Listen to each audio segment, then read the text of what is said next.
Shadows of the Night, The Only Son, created by Princess Kimi Oshidi. There is an old saying, a child who is not corrected by his parents will eventually be corrected by life. But life is a harsh teacher. Life does not negotiate. Life does not accept excuses. And when life finally delivers its judgment, it is often too late to reverse the damage. This is the story of Joshua Johnson, a child who was prayed for, a child who was loved, a child who was celebrated, a child who was defended, and eventually, a child who was lost. Not because he lacked opportunities, not because he lacked blessings, not because people failed to warn his parents, but because every warning was ignored, every correction was rejected, and every wrongdoing was excused. For almost 10 years, Mr. and Mrs. Johnson prayed for a child. They attended vigils, visited prayer mountains, fasted, wept before God, and begged for a miracle. Year after year, they waited. Then one glorious day, heaven answered. A baby boy was born. They named him Joshua, their only son, their answered prayer, their pride, their joy. The entire family celebrated. Neighbors rejoiced. Friends congratulated them. Joshua became the center of their universe. They promised themselves that they would never allow him to suffer, never allow him to cry, never allow anyone make him unhappy. Unfortunately, what they called love would one day become destruction. Joshua grew into a bright and handsome boy, but he was stubborn. Whenever he insulted people, his parents laughed. Whenever he disobeyed instructions, they excused him. Whenever he fought with other children, they defended him. Whenever neighbors complained, they ignored them.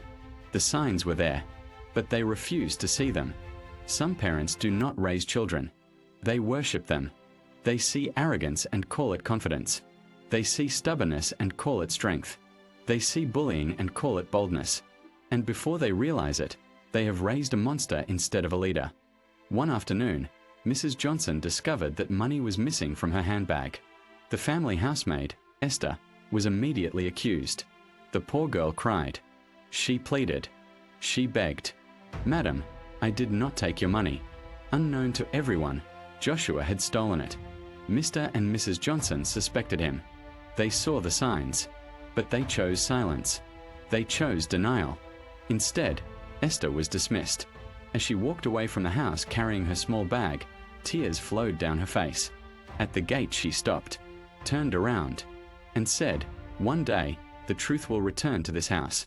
Joshua watched from the balcony, silent, smiling.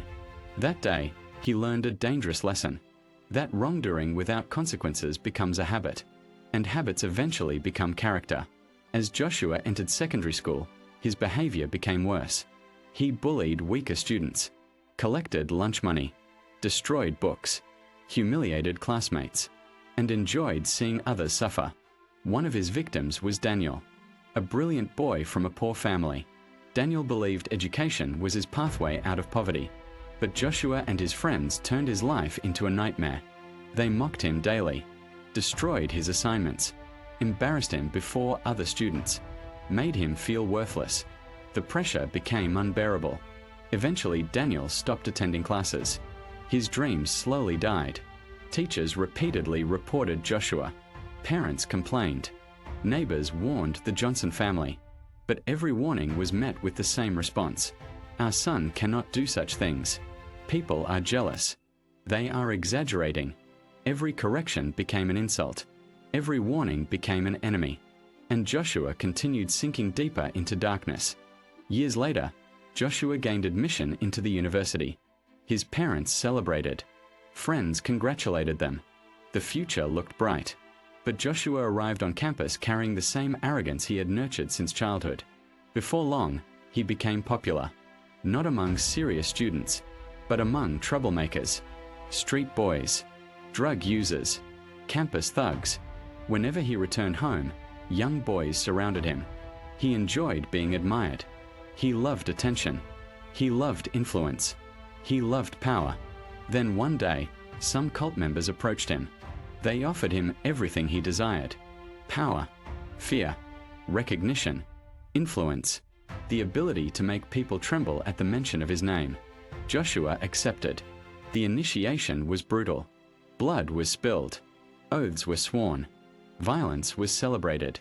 Then came the drugs, cocaine, tramadol, and other dangerous substances. At first he hesitated. Then he surrendered completely. His conscience grew weaker. His heart became harder. His temper became uncontrollable. Beside him throughout this journey was his closest friend, Titus. Unlike Joshua, Titus came from a struggling family.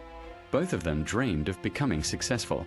Both of them entered the university with hope. But drugs destroyed Titus quickly. His grades collapsed. His admission was withdrawn. His mind gradually deteriorated. Years later, people saw him wandering the streets half naked, talking to himself, eating from refuse dumps, sleeping under bridges. One afternoon Joshua saw him, the same Titus who once sat beside him in class, the same Titus who once dreamed of greatness. Instead of helping him, Joshua laughed, started his expensive car, and drove away. Darkness had completely taken over his soul. Soon cultism was no longer enough. Joshua wanted more money, more luxury, more influence, more power. Some gang members introduced him to armed robbery. The first operation succeeded. Then another. Then another. Money began pouring in. Cars appeared. Houses followed. Expensive lifestyles became normal. People admired him. Women chased him. Neighbors praised him. Visitors came to his parents' house and congratulated them. His mother smiled proudly. His father boasted about him. Yet nobody asked the most important question. Joshua, where is all this money coming from? Society has a dangerous habit. We celebrate wealth without questioning its source. We worship success without examining character. As long as money is flowing, many people remain silent. Joshua's parents preferred comfort to truth.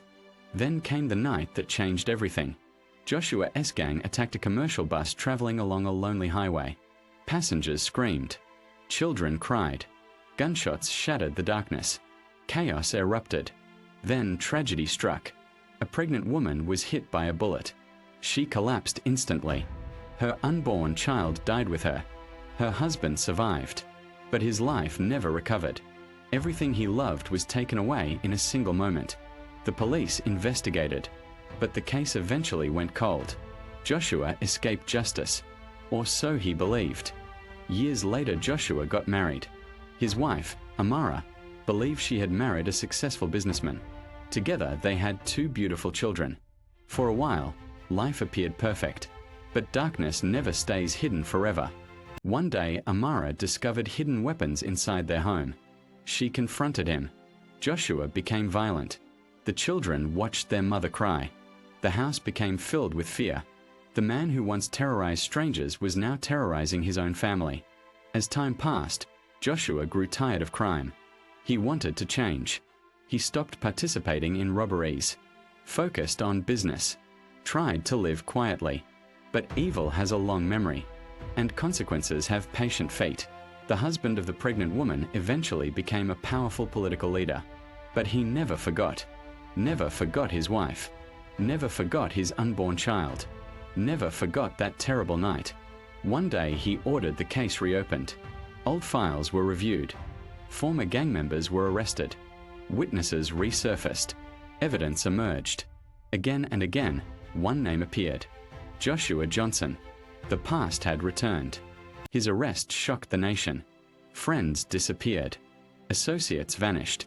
The same people who enjoyed his money suddenly became strangers. His wife was disgraced. His children were mocked. His parents were devastated. The trial lasted months. Money was spent. Influence was used. Powerful people intervened. But truth has a way of surviving. The judge reviewed the evidence. The courtroom became silent. Then he spoke one word. Guilty. His mother screamed. His wife fainted. His father suffered a stroke. Then came the sentence. Death by hanging. The only son. The child they defended from correction. The child they protected from consequences. Now condemned by the law. Inside prison, Joshua finally changed. A prison pastor visited him regularly. At first he refused to listen, but eventually he broke down. For the first time in his life, He accepted responsibility. Night after night he remembered. Esther, Daniel, Titus, the pregnant woman, the unborn child, his wife, his children, his parents. The weight of his sins crushed him, and he wept, not because he feared death, but because he finally understood the destruction he had caused. Then the day of execution arrived. Joshua requested one final meeting with his parents. His father was too sick to attend. Only Mrs. Johnson came, the same woman who had defended him all his life, the same woman who had rejected every warning, now standing before him broken by regret. Joshua stared at her. Tears filled his eyes. Then he asked, "Mama, do you know when I became a criminal?" She shook her head. Joshua replied, "I became a criminal the day I stole money and Esther was punished. I became a criminal when teachers complained and you called them jealous. I became a criminal when neighbors warned you and you called them enemies. I became a criminal when you protected me from discipline." His mother burst into tears. But Joshua continued, "Every excuse you made for me buried my conscience. Every time you defended me, you pushed me closer to this prison." Then he whispered, "Come closer, Mama." Still crying, she moved closer. Suddenly Joshua grabbed her and bit off part of her ear. Mrs. Johnson screamed in agony. Prison officers rushed forward. The room erupted into chaos. But Joshua himself was crying like a little child. Then he shouted, "If you had corrected me when I was a child, I would not be here today. If you had punished me when I stole, I would not be here today. If you had listened to people instead of defending me, I would not be here today." The prison block fell silent, because everyone understood. The tragedy had not started in prison. It had started years earlier, inside a home where correction was replaced by excuses. Moments later, Joshua was led away, the only son, walking toward the end of his journey. Joshua Johnson was executed, and the only son was gone. Weeks after Joshua's burial, Mrs. Johnson visited the grave of the pregnant woman. Flowers trembled in her hands. Her eyes were swollen from endless tears. Kneeling beside the grave, she whispered, "I buried my son weeks ago. But years ago, your husband buried you and your unborn child because I refused to discipline my son. Forgive me. I protected a child I should have corrected. I defended wrong when I should have condemned it. I called people jealous when they were trying to save us. Now my son is gone. You are gone. Your unborn child is gone. And two families are left with wounds that may never heal." She laid down the flowers and wept, a mother destroyed by regret. Years later, Joshua's son stood beside his father's grave. A teacher asked, "What happened to your father?" The boy looked at the headstone and replied, "My father was not killed by the court. He was killed by bad choices." The teacher lowered his head. The wind blew gently through the cemetery, and somewhere in the distance, a church bell rang. Joshua's story is not merely the story of a criminal. It is the story of parents who confused love with indulgence, a society that worships wealth without questioning its source, a community that sees warning signs and chooses silence.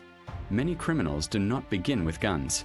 They begin with lies, with stealing, with bullying, with disobedience, small wrongs that should have been corrected, small signs that should have been confronted, small warnings that should have been taken seriously.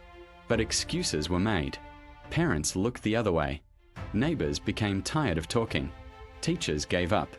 And society applauded success without asking questions. How many Joshua's are being created today? The child whose arrogance is called confidence. The teenager whose bullying is called boldness. The student whose violence is called strength. The young man whose sudden wealth is celebrated instead of questioned. Parents, love your children enough to correct them. Love them enough to discipline them. Love them enough to tell them the truth. Because love without discipline is not love. It is neglect disguised as affection. Every drug addict was once somebody who dreamed of greatness. Every cultist was once somebody's pride. Every criminal was once somebody's child. The difference between destiny and destruction is often a single choice. A warning listened to. A correction accepted. A parent brave enough to say no. A child wise enough to listen. Joshua's story has ended. But somewhere tonight, another Joshua is being created. The question is, Who will stop him before he becomes another shadow of the night? The choice we make